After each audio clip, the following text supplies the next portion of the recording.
Chers abonnés, bonjour, une minute qui aura pour titre Sacré Art. À quelques heures d'intervalle, deux abonnés me signifient leur étonnement de voir un chrétien aimer le rock progressif et les tableaux du genre des nus. Le prieur qui animait une retraite vécue chez les bénédictins au cœur de la ville de La Île-et-Rose nous enseignait à ce sujet que, par défaut, tout est sacré. Pour le croyant, la nature, comme les œuvres d'art, à cette exception près de celles créées spécialement pour salir la divinité ou le croyant. On peut donc dire que tout ce qui n'est pas créé contre Dieu est sacré aux yeux de Dieu et du croyant. Reste la question du regard ou de l'oreille qui sont des thèmes déjà abordés dans une récente minute.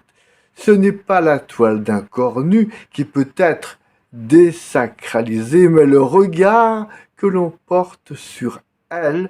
Quant à la sphère du rock, nous avions évoqué dans une ancienne minute le tollé qui s'était élevé contre elle au Canada et en France au début des années 80. Circulaient alors des cassettes intitulées « Le rock et Satan ». Certains prêtres, abusés par ces cassettes, organisaient même des conférences titrant sur le même thème. La seule certitude concernait et concerne encore ce que l'on appelle les messages subliminaux sataniques. Ce sont des messages enregistrés à contresens du défilement de la bande ou du disque.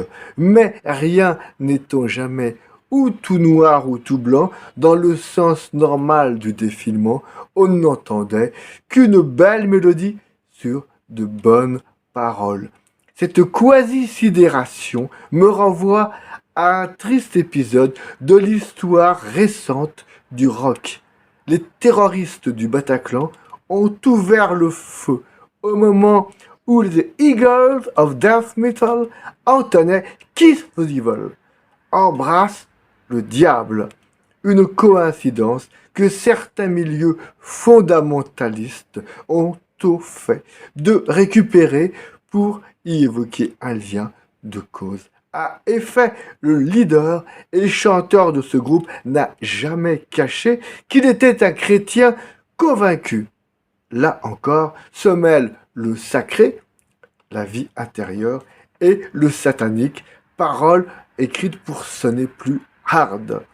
Il en va de même dans l'univers pictural, et cela est peu connu. Des familles pauvres ont dû livrer leurs fillettes à des artistes peintres contre rétribution, dans le but que ceux-ci en disposent pour les représenter en tenue d'œuvre, et leur relation ne s'arrêtait hélas pas au bout de leur pinceau.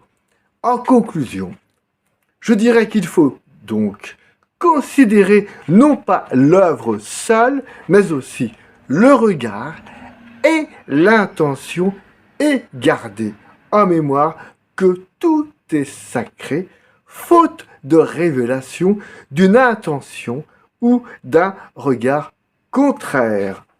Un réel soulagement pour vous, une belle ouverture pour moi.